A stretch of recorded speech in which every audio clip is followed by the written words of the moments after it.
बिस्मिल्लाहिर्रहमानिर्रहीम, अस्सलाम वालेकुम। माबदौलत शोएब अनवर आपके सामने। टॉपिक आखिरी चैप्टर 1 फर्स्ट ईयर के मासूम बच्चों, यील्ड का टॉपिक आप लोगों के साथ शेयर करने जा रहा हूं। यील्ड किसको कहते हैं सबसे पहले सुनिएगा, समझिएगा।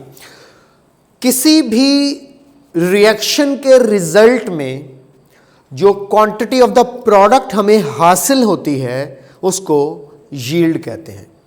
किसी भी केमिकल रिएक्शन के रिजल्ट में जो क्वांटिटी ऑफ द प्रोडक्ट हमें हासिल होती है उसको क्या कहते हैं?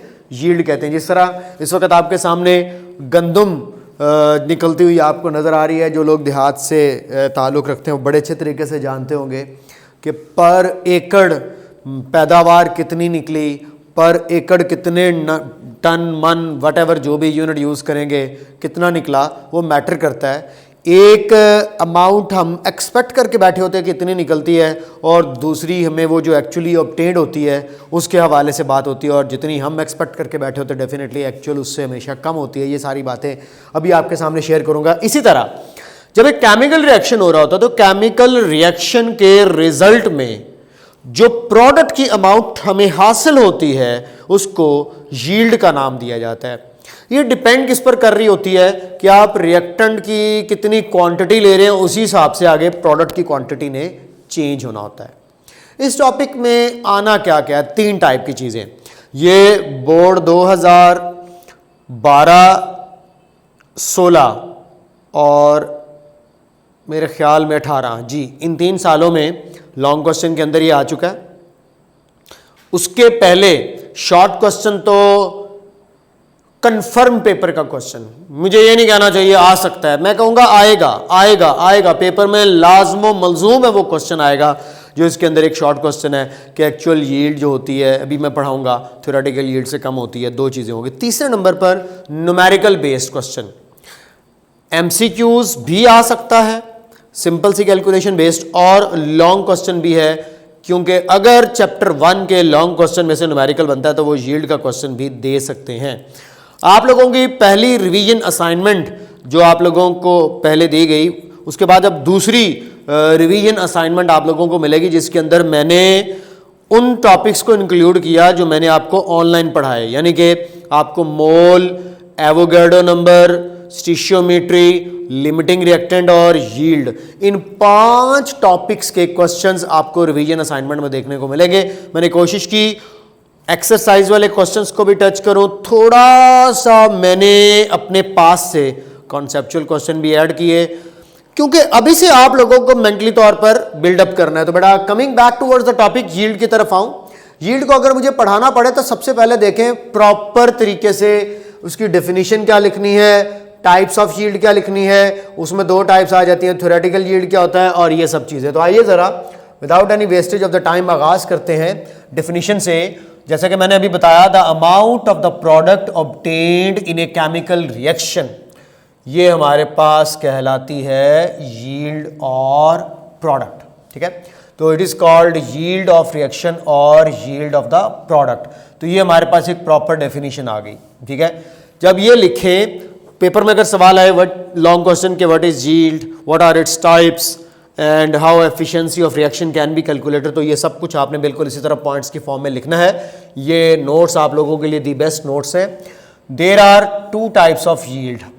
एक बेटा एक्चुअल यील्ड जिसको एक्सपेरिमेंटल यील्ड भी कहते हैं, यानी कि जो हमेशा एक्सपेरिमेंट के बाद आती है, जो हमेशा आफ्टर एक्सपेरिमेंट आती है, आफ्टर एक्सपेरिमेंट आती है। तो ये हमारे पास कहलाती है एक्चुअल यील्ड। उसके बाद है जनाब थ्योरेटिकल यील्ड। थ्योरेटिकल यील्ड को आइडियल यील्ड भी कहते हैं, जो हम लोग एक्सपेक्ट करके बैठे होते हैं, इसलिए मैं कहना चाहूंगा इसको एक्सपेक्टेड यील्ड भी कहूंगा, एक्सपेक्टेड यील्ड भी कहूंगा। इसको कैलकुलेटेड यील्ड भी कहते हैं, कैलकुलेटेड यील्ड भी इसको कहते हैं। और एक इसका और नाम है, हम लोगों ने अभी स्टिशियोमेट्री का टॉपिक पढ़ा था, बड़ा उसके अंदर पढ़ा, ये जो थ्योरेटिकल यील्ड है ये हमेशा हम एक बैलेंस केमिकल इक्वेशन से कैलकुलेट करते हैं, इसीलिए इसके साथ जो नाम जुड़ जाता है वो स्टिशियोमेट्रिक यील्ड भी जुड़ जाता है। तो बेटा याद रख लें कि इस यील्ड के ये सारे के सारे नाम हैं जो आप लोगों के माइंड में होने चाहिए। मैं क्या कह रहा हूं, ऊपर वाली एक्सपेरिमेंटल यील्ड थी, नीचे वाली जो थ्योरेटिकल यील्ड थी जिसको हम लोगों ने बैलेंस्ड केमिकल इक्वेशन के थ्रू कैलकुलेट करना है, वो एक्सपेक्टेड यील्ड भी कहलाएगा, कैलकुलेटेड भी कहलाएगा और स्टिशियोमीट्रिक यील्ड भी कहलाएगा। कहते किसको है, the amount of the product calculated from balance chemical equation. क्या ख्याल है, जो भी रिएक्टेंट्स की क्वांटिटीज गिवन हो उनकी मदद से आप लोग जो amount of the yield calculate करोगे उसको कहोगे थ्योरेटिकल यील्ड, जैसा कि ये इक्वेशन में शो की गई है। उसके बाद हम लोग बात करेंगे इसकी कैरेक्टरिस्टिक्स की। तो बेटा इसके कुछ पॉइंट्स हैं जो मैंने यहाँ पे बुलेट्स की फॉर्म में जो आप लोगों को शो कर दी हैं, पॉइंट्स को याद रखिएगा। It is also called ideal yield और कैलकुलेटेड यील्ड, ये पॉइंट ऊपर डिस्कस हो चुका है। It is always greater than the actual yield, क्योंकि जब हम एक्चुअल यील्ड हासिल करते हैं, एक्सपेरिमेंट के बाद हासिल करते हैं, तो वो हमेशा कम होती है जितनी हम एक्सपेक्ट करके बैलेंस्ड इक्वेशन। ये बात बिल्कुल ऐसे है जिस तरह आप एक टेस्ट देकर आते हैं और घर वालों को आके आप कितनी लंबी लंबी शेखियाँ मार करके जो है वो बताते हैं कि मेरे जो है वो इतने नंबर आ जाएंगे, इतने नंबर आ जाएंगे, इतने नंबर आ जाएंगे। तो बेटे जब रिज़ल्ट आता है तो जो आपने घर वालों को बताए हुए होते हैं उनसे हमेशा नंबर कम आते हैं। समझ रहे हो बात को? तो कभी भी ऐसा नहीं हुआ जो तुम लोगों ने घर वालों को बताए हो उनसे ज़्यादा, क्योंकि घर वालों को तो डेफिनेटली बढ़ा चढ़ा करके ही बताने होते हैं इज्जत। और आपको तो पता है आप लोगों की घर के अंदर इतनी की अहमियत है कि आप लोगों को दूसरी दफ़ा सालन जो है वो ID कार्ड दिखा के मिलता है।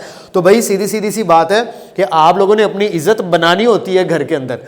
तो मैं ये कहना चाह रहा हूँ कि भाई यहाँ पर जो थ्योरेटिकल यील्ड है जो कैलकुलेट की जाती है वो हमेशा ज़्यादा होती है as compare to the actual yield, जो एक्चुअल मार्क्स होते हैं आपके, जो आपने बाद में रिजल्ट कार्ड छुपाना होता है और उसके ऊपर जो है वो अमेंडमेंट्स करवानी होती हैं घर वालों को दिखाने के लिए, बचाने के लिए। ये सारे तरीके मुझे पता है। अभी तो आजकल कोविड ने आप लोगों की बहुत सी खामियों को छुपा लिया, बड़ी आप लोगों के पास बहुत बड़ा बहाना बन गया, कोरोना था इसलिए हमारे नंबर कम आए, बोर्ड वालों ने ये कर दिया, वो कर दिया, ऐसे कर दिया, वैसे कर दिया। ये सारी बातें बहुत जल्द दूध का दूध और पानी का पानी हो जाएगा। जो मेहनत करेगा उसी के नंबर आएंगे। खैर, it can be calculated from limiting reactant. याद रख लीजिएगा लिमिटिंग रिएक्टेंट का कॉन्सेप्ट यूज किया जाएगा, और वो रिएक्टेंट आपको पता है जो हमेशा प्रोडक्ट की क्वांटिटी को कंट्रोल करता है, वही actual quantity of the product जो बन सकती है वो बताता है। तो बेटा MCQ आए, थ्योरेटिकल यील्ड को कैलकुलेट करने के लिए किसकी मदद ली जाएगी?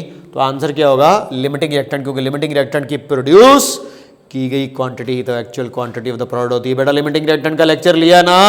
अगर लिमिटिंग रिएक्टेंट का लेक्चर लिया है तो तुम्हें कोई नहीं रोक सकता इस बात को समझने से। और नेक्स्ट क्या है? It is maximum amount of the product that can be obtained from the given amount of reactants. यानी कि कोई आपसे कहे वो maximum amount of the product जो पॉसिबल है given amount of the reactant से हासिल हो सकती है वो कौन सी है, तो डेफिनेटली बेटा उसको थ्योरेटिकल यील्ड का नाम दिया जाएगा। ये जितनी भी बातें मैंने बोली ये थ्योरेटिकल यील्ड के लिए थी। लो जी, थ्योरेटिकल यील्ड हो चुकी है। अब मैं लगे हाथों आप लोगों को एक्चुअल यील्ड के बारे में भी कुछ पॉइंट्स हैं वो भी बता दूं। आइए ज़रा उन पॉइंट्स को भी देखते हैं कि अब आपको समझ आ चुकी है एक्चुअल यील्ड किसे कहेंगे। The amount of the product obtained after actual experiment या ड्यूरिंग एन एक्सपेरिमेंट। तो बेटा एक एक्सपेरिमेंट के दौरान प्रैक्टिकली ड्यूरिंग एक्सपेरिमेंट, यानी कि यूं समझ लो इसको प्रैक्टिकल यील्ड का नाम भी दिया जा सकते हैं, क्योंकि ये प्रैक्टिकली एक्सपेरिमेंट को करवाने के बाद हासिल होती है। तो प्रैक्टिकली एक्सपेरिमेंट करवाने के बाद जो यील्ड हमें हासिल होगी उसको हम जो है वो डेफिनेटली एक्चुअल यील्ड का नाम देंगे। इसकी कैरेक्टरिस्टिक्स क्या है? इसको एक्सपेरिमेंटल यील्ड कहते हैं, दूसरा नाम इसको प्रैक्टिकल यील्ड का भी बता दिया मैंने। Mostly less than theoretical yield. Mostly क्या है बेटे? ऑलवेज का वर्ड यूज करूंगा, ऑलवेज। ये मोस्टली की बजाय वर्ड ऑलवेज करें तो वो ज्यादा बेटर है, क्योंकि ये होती ही हमेशा कम है। It is always less than theoretical yield. It can not be calculated from the limiting reactant. क्यों? क्योंकि ये हमेशा एक्सपेरिमेंट के बाद हासिल होती है, कैलकुलेशन से नहीं हासिल होती, एक्सपेरिमेंट के बाद हासिल होती है। It is obtained by weighing the purified and dry product of A reaction. तो जो ड्राई प्रोडक्ट ऑफ रिएक्शन होती है उसको वे करने के बाद जो भी क्वांटिटी हमें पता चलेगी वो डेफिनेटली क्या कहलाएगी? Actual yield. तो बेटा क्या याद रख लें कि एक्चुअल यील्ड जो है, एक्चुअल यील्ड हमेशा लेस होगी किसकी निस्बत थ्योरेटिकल यील्ड। अगर इस तरह आपको कहीं लिख कर दे दे तो समझ जाना एमसीक्यू के हवाले से बता रहा हूँ, थ्योरेटिकल यील्ड। तो बेटा ये पॉइंट आप लोगों ने याद रख लेना है। अब इसके ऊपर वो जो मैं कह रहा था 100% पेपर में जो सवाल आता है why actual yield is always less than theoretical yield, इसका आंसर लेना है। तो बेटा 2 नंबर का शॉर्ट क्वेश्चन आए तो कम से कम 4 पॉइंट्स लाजमी लिखना। अब रीजंस पता चलाने जा रहे हैं। क्या रीजंस हैं कि जब हम एक्सपेरिमेंट करवाते हैं तो हमें कम मिकदार में प्रोडक्ट मिलती है, लेकिन जब हम बैलेंस केमिकल इक्वेशन की मदद से कैलकुलेट करते हैं तो हमें ज़्यादा क्वांटिटी मिलती है। तो इसकी वजह क्या है, इसकी रीज़न क्या है? तो बेटा मैंने 6 पॉइंट्स आप लोगों के सामने रख दिए। बेटा causes of less actual yield is in front of you now. Actual yield is less than theoretical yield due to the following reasons. Paper में एक्सरसाइज का भी क्वेश्चन है बेटा, ये पेपर का क्वेश्चन है, ये बोर्ड के पेपर का क्वेश्चन है, ये बोर्ड के पेपर का क्वेश्चन है, ये बोर्ड के पेपर का क्वेश्चन है, इससे ज्यादा दफा नहीं मैं कह सकता। नंबर 1 बाय प्रोडक्ट बन जाती है। क्यों जनाब? साइड रिएक्शन हो जाता है मेन प्रोडक्ट के साथ, ऐसा होता है। अब इसकी वजह क्या होती है? कोई आपसे पूछे कि बाय प्रोडक्ट बनना और साइड रिएक्शन होने की रीजन क्या है, तो मैं बता देता हूं, इम्प्योरिटीज। जब इम्प्योरिटीज मौजूद होती हैं तो इम्प्योरिटीज वजह बनती हैं बाय प्रोडक्ट की फॉर्मेशन और साइड रिएक्शन की, ये मैंने पहले भी बताया। उसके बाद बाज़ दफ़ा रिएक्शन इनकम्प्लीट रह जाता है, सारे के सारे रिएक्टेंट्स आपस में रिएक्ट नहीं कर पाते। शॉर्ट फॉर्म में लिखा हुआ है।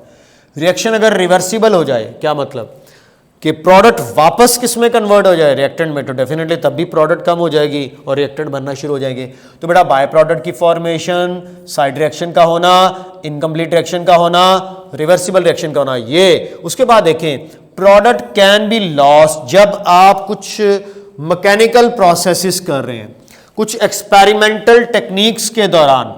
बेटा जब एक्सपेरिमेंटल टेक्निक्स की जा रही होती हैं प्रोडक्ट को हासिल करने के लिए, फॉर एग्जांपल प्रोडक्ट बन गई है, उसको बाद दफ़ा फिल्टर करना पड़ता है। तो during filtration, washing, drying, crystallisation, separation, इन तमाम के तमाम प्रोसेसेस और प्रोसीजर्स के दौरान भी काफ़ी ज़्यादा अमाउंट लॉस हो जाती है। कुछ फिल्टर पेपर के साथ लग गई, कुछ फनल के साथ लग गई, कुछ बीकर के साथ लग गई, कुछ इवेपोरेट हो गई, कुछ आप सही प्रॉपर तरीके से उतार नहीं पाए। तो बेटा याद रख लीजिएगा ये एक मेन रीज़न है। और बेटा प्रेजेंस ऑफ इम्प्योरिटीज़ मैंने अभी बता दिया कि इम्प्योरिटीज़ की वजह से ही बाय प्रोडक्ट बनती है और इम्प्योरिटीज़ की वजह से ही साइड रिएक्शन होता है, तो एडिशनल पॉइंट बन सकता है। और लास्ट में use of non standardise operators, और इसके साथ आप ऐड कर सकते हैं इनएक्सपीरियंस्ड वर्कर, इसका भी बड़ा रोल होता है। तो जो इनएक्सपीरियंस्ड वर्कर है ना, ये भी रोल प्ले करता है यहां पे। तो इनएक्सपीरियंस्ड वर्कर, तो इनएक्सपीरियंस्ड वर्कर जो है वो भी बाज़ दफ़ा आपको हमेशा कम मिकदार में यील्ड लगता है। जिस तरह आप लोग गंदम की पैदावार को बढ़ाना चाहते हो, तो एक अनाड़ी किस्म का अगर किसान है, इसको नहीं पता कि प्रॉपर कब पानी लगाना है, कब खाद देनी है, कब स्प्रे करना है, ये सारी चीज़ें, तो डेफिनेटली बेटा ये चीज़ें बहुत मैटर करती हैं। तो इनएक्सपीरियंस, अनपढ़ और अनट्रेंड बंदा अगर रिएक्शन करवाए और प्रोडक्ट हासिल करेगा तो डेफिनेटली प्रोडक्ट की क्वांटिटी कम होगी as compare to the other one. लो जी बेटा कितनी डिटेल के साथ ये सारे पॉइंट्स आप लोगों के साथ बता दिए कि स्टैंडर्ड नॉन स्टैंडर्डाइज ऑपरेटर्स का भी कसूर हो सकता है और ऑपरेटर्स पर काम करने वाले का भी कसूर हो सकता है। और बेटे अगर मैं फिर वो क्या कहते हैं कि इतने पॉइंट्स बता दो कि कुछ भूल भी जाएं तो याद रहें, लेकिन मुझे नहीं लगता कि आप लोगों को ये भूलने वाले हैं। कुछ मैस एनर्जी में भी कन्वर्ट हो सकती है, क्योंकि एनर्जी तो वजन करने में नहीं शामिल होगी। Some mass can be converted to energy. तो कुछ मैस जो है वो एनर्जी में भी कन्वर्ट हो सकती है, can be converted to energy. अब आप कहेंगे वो कैसे होगी, कन्वर्टेड टू एनर्जी वाला क्या चक्कर है? डोंट वरी, आइंस्टाइन को तो जानते ही होंगे यार, आप सारे ही आइंस्टाइन हैं अपनी नज़रों में। E is equal to mc square. तो जनाबे मन ये जो मैस है जो आप लोगों ने रिएक्ट करवाया है, अगर वो एनर्जी में कन्वर्ट हो गया तो आपके वे करने के अंदर, वजन करने के अंदर वो नहीं आ सकता। कितने पॉइंट्स चाहिए? और more than enough to understand this concept. लो जी, causes of less actual yield तो पता चल गया। अब एक्चुअल यील्ड और थ्योरेटिकल यील्ड की मदद से हम एक और चीज पता चलाते हैं, हमारा रिएक्शन कितना एफिशिएंट गया। बेटा वो कैसे पता चलेगा? एफिशिएंसी ऑफ रिएक्शन पता चलती है परसेंटेज यील्ड से। जिस तरह आप लोग अपने टेस्ट देने के बाद अपनी परसेंटेज का पता चलाते हैं, कैसे परसेंटेज का पता चलाते हैं? Obtained marks divided by total marks, जो ऑब्टेन्ड तुम्हारे आए हैं डिवाइडेड वो जो तुमने घर वालों को बताए हैं, मल्टीप्लाई बाय 100, 33%। कितना? 33। सर इतने भी कम नहीं होंगे। तो जनाबे बन आप लोगों को अब बताने जा रहा हूं कि एक्चुअल यील्ड और थ्योरेटिकल यील्ड की मदद से परसेंटेज यील्ड कैलकुलेट करते हैं। वो परसेंटेज यील्ड क्या भला, ये जरा उसकी तरफ चलते हैं। ये देखें, ये पड़ी हुई है एफिशिएंसी ऑफ रिएक्शन। तो बेटे एफिशिएंसी ऑफ रिएक्शन किसे कहते हैं, ये जरा पढ़ें। The efficiency of reaction is expressed by comparing the actual yield with the theoretical yield and in the form of percentage yield. यानी कि यूं समझ लो एफिशिएंसी ऑफ रिएक्शन दूसरा नाम है किसका? परसेंटेज यील्ड का। तो परसेंटेज यील्ड बताती है कि तुम्हारा रिएक्शन कितना एफिशिएंट रहा। Yield which is obtained by dividing actual yield with theoretical yield. तो वो प्रोडक्ट की क्वांटिटी जो आपको हासिल होती है, एक्चुअल यील्ड को डिवाइड करना है किसके साथ? Theoretical yield. बेटा मुझे एक बात का जवाब दे, आप अपने मार्क्स की परसेंटेज कैसे निकालते हैं? आप कहते हैं सर परसेंटेज निकालने के लिए हम लोग ऑब्टेन्ड को डिवाइड करते हैं टोटल के साथ, और फिर बेटे मल्टीप्लाई किसके साथ करते हो? 100 के साथ, और उसके बाद अल्हम्दुलिल्लाह माशाल्लाह आपके पास आंसर आता है 33%। तो जनाबे मन ये है आप लोगों के पास एफिशिएंसी। ये रहा परसेंटेज यील्ड का फार्मूला। परसेंटेज यील्ड कैलकुलेट करना हो तो एक्चुअल यील्ड उठाओ, जो भी क्वांटिटी है थ्योरेटिकल यील्ड उठाओ, मल्टीप्लाई बाय 100 कर दो। एक्चुअल यील्ड हमेशा हमेशा हमेशा याद रख लीजिएगा एक्सपेरिमेंट से आती है। और मैं आपको बता दूं एक्सपेरिमेंट से अगर आती है तो ये हमेशा गिवन होगी क्वेश्चन में। ये ट्रिक बता रहा हूं, गिवन इन क्वेश्चन। बेटे आपको एक प्रोडक्ट की क्वांटिटी क्वेश्चन में दी हुई होगी, वो जो प्रोडक्ट की क्वांटिटी क्वेश्चन में दी हुई होती है वो प्रोडक्ट की क्वांटिटी कौन सी होती है? एक्चुअल। एक आपने कैलकुलेट करनी होती है, जो रिएक्टेंट की क्वांटिटी क्वेश्चन में दी हुई होगी उसके थ्रू आप थ्योरेटिकल यील्ड कैलकुलेट करेंगे। दोनों की रेशो लेंगे, 100 से मल्टीप्लाई करेंगे तो क्या आएगा? परसेंटेज यील्ड, जिसको एफिशिएंसी ऑफ रिएक्शन भी कहते हैं। इसको आप एक एग्जांपल की मदद से जस्टिफाई कर सकते हैं। पेपर में लॉन्ग क्वेश्चन आएगा, 4 नंबर का लॉन्ग क्वेश्चन आएगा, तो बड़ा एग्जांपल के बगैर हो सकता है आपका आधा नंबर डिडक्ट कर ले और आपके फुल फ्लेज पेपर के ऊपर वो इंपैक्ट ना पड़े जो पड़ना चाहिए। तो आइए जरा क्यों ना ये परसेंटेज यील्ड कैलकुलेट करने की एक एग्जाम्पल भी आप लोगों को सिखा दूं। एमसीक्यू भी कवर हो जाएगा, ट्रिक भी समझ आ जाएगी, सब कुछ आइडिया हो जाएगा। लो जी, ये पड़ा हुआ इस वक्त आप लोगों के सामने एक क्वेश्चन बेहद आसान है, बेहद आसान है, आपकी कसम बहुत आसान है। एक रिसर्चर ने प्रिपेयर किया कैल्शियम ऑक्साइड का सैंपल। समझ जाओ, जो सैंपल की बात कर रहा है कैल्शियम ऑक्साइड, इसका मतलब है ये है आपकी प्रोडक्ट। बड़ा ये अंडरस्टैंड करना ही सबसे इंपॉर्टेंट है। कैल्शियम ऑक्साइड आपकी क्या है? प्रोडक्ट, जो कि ऑब्टेन किया है by heating 50 grams of calcium carbonate. आप देखें कैल्शियम कार्बोनेट यहां पे रिएक्टेंट होगा, क्योंकि कैल्शियम कार्बोनेट से उसको हीट करके ये कैल्शियम ऑक्साइड प्रोडक्ट हमें हासिल हुआ है। कहता है कि प्योरिफिकेशन के बाद उसको 14 ग्राम कैल्शियम ऑक्साइड मिला। प्योरिफिकेशन के बाद कितने ग्राम कैल्शियम ऑक्साइड मिला? 14 ग्राम कैल्शियम ऑक्साइड मिला। इसका मतलब है, पूछता है कि व्हाट इज परसेंटेज यील्ड। बस यहां पे रुकिएगा, अपनी तमाम तर तवज्जो के साथ मेरी ये बात सुनिएगा, ये बहुत बड़ी ट्रिक है। आपको क्वेश्चन में हमेशा 2 चीजें दी हुई होंगी। एक दिया होगा प्रोडक्ट की क्वांटिटी। क्या दिया होगा? प्रोडक्ट की क्वांटिटी। वो याद रख लेना एक्चुअल यील्ड होगा। The amount of product in the question, जो भी प्रोडक्ट की क्वांटिटी क्वेश्चन में दी हुई हो वो क्या है? वो क्या है? वो क्या है? वो एक्चुअल यील्ड है। लो जी, यहां पर क्या कोई क्वेश्चन के अंदर प्रोडक्ट की क्वांटिटी दी हुई है? ये देखें, purification 14 gram of calcium oxide is obtained. इसका मतलब है ये 14 ग्राम है एक्चुअल यील्ड। तो क्या तय किया? जो भी प्रोडक्ट की क्वांटिटी क्वेश्चन में दी हुई है वो हमेशा एक्चुअल यील्ड है, और जो रिएक्टेंट की क्वांटिटी क्वेश्चन में दी हुई है की मदद से बैलेंस केमिकल इक्वेशन और लिमिटिंग रिएक्टेंट को इस्तेमाल करते हुए क्या कैलकुलेट करेंगे थ्योरेटिकल यील्ड। थ्योरेटिकल यील्ड हमेशा हमने कैलकुलेट करनी होती है और एक्चुअल यील्ड क्वेश्चन में दी हुई होती है।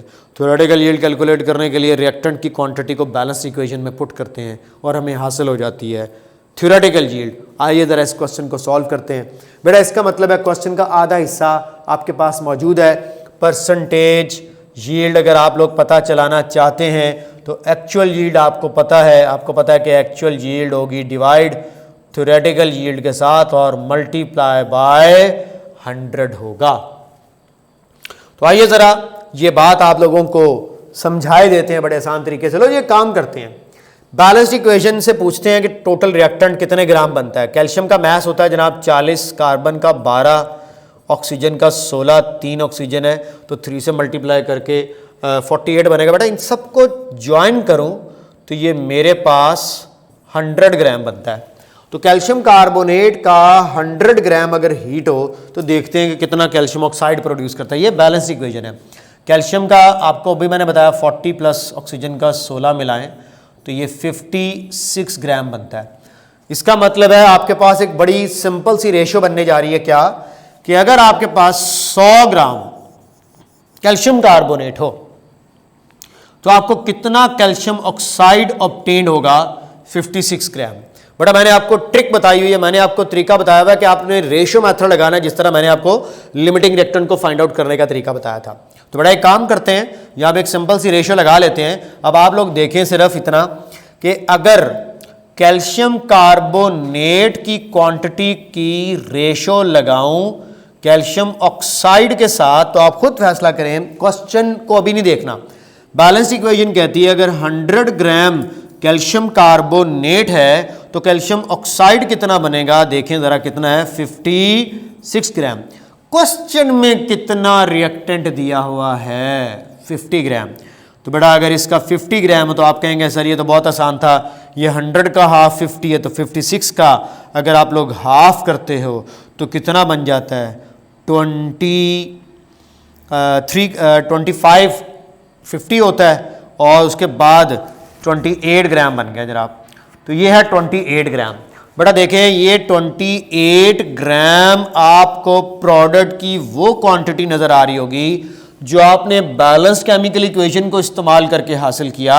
और अभी मैंने आपको क्या बताया था, बैलेंस केमिकल इक्वेशन की मदद से इस्तेमाल करके निकाले जाने वाले यील्ड को क्या कहते हैं, थ्योरेटिकल यील्ड कहते हैं। तो ये है आपके पास थ्योरेटिकल यील्ड। तो आइए ज़रा, थ्योरेटिकल यील्ड हासिल हो चुकी है, एक्चुअल यील्ड पड़ी हुई है, तो बड़ा कोई कैलकुलेटर भी नहीं चाहिए। एक्चुअल यील्ड लिखें 14, उसके बाद थ्योरेटिकल यील्ड लिखें 28 और मल्टीप्लाई बाय 100 करें तो बेटा 14 1s 14 2s are 28। ऐसी क्वांटिटी ली जिसमें कैलकुलेटर यूज़ ना हो तो आपके पास एक्चुअल यील्ड क्वेश्चन में दी हुई थी, theoretical yield balance chemical equation से कैलकुलेट की और आंसर क्या आया, 50%। तो बेटे ये 50% है आपके पास इस वक्त परसेंटेज यील्ड। समझ आ गई है? इसका मतलब है आपने बैलेंस केमिकल इक्वेशन की मदद से थ्योरेटिकल यील्ड को कैलकुलेट करना है। जो भी क्वेश्चन में रिएक्टेंट की क्वांटिटी दी हुई है, बैलेंस इक्वेशन की रेशियो लगाएं और उसके थ्रू प्रोडक्ट की क्वांटिटी बनाएं। वो एक्चुअल यील्ड नहीं, वो थ्योरेटिकल यील्ड होगी और actual yield is always given in the question. दो बातें थी, बस उसको ज़हन में रखना है, इसकी प्रैक्टिस कीजिएगा। ये था यील्ड वाला टॉपिक आप लोगों के सामने। आपका चैप्टर 1 कंप्लीट हो चुका है। उसके साथ ही आप लोगों ने एक्सरसाइज के क्वेश्चंस को भी सॉर्ट आउट करना है और होपफुली इंशाल्लाह ताला आप लोग एक्सरसाइज के क्वेश्चंस को बड़े तरीके से, अच्छे तरीके से कर सकोगे और डेफिनेटली आपको क्लास में भी एक्सरसाइज के क्वेश्चंस के ऊपर प्रैक्टिस करवाई जाएगी। तो अपना ढेर सारा ख्याल रखिएगा, असाइनमेंट को भी अच्छे तरीके से सॉल्व कीजिएगा and watch my next video which will be definitely on chapter number 2। अपना ख्याल रखिए, बाय।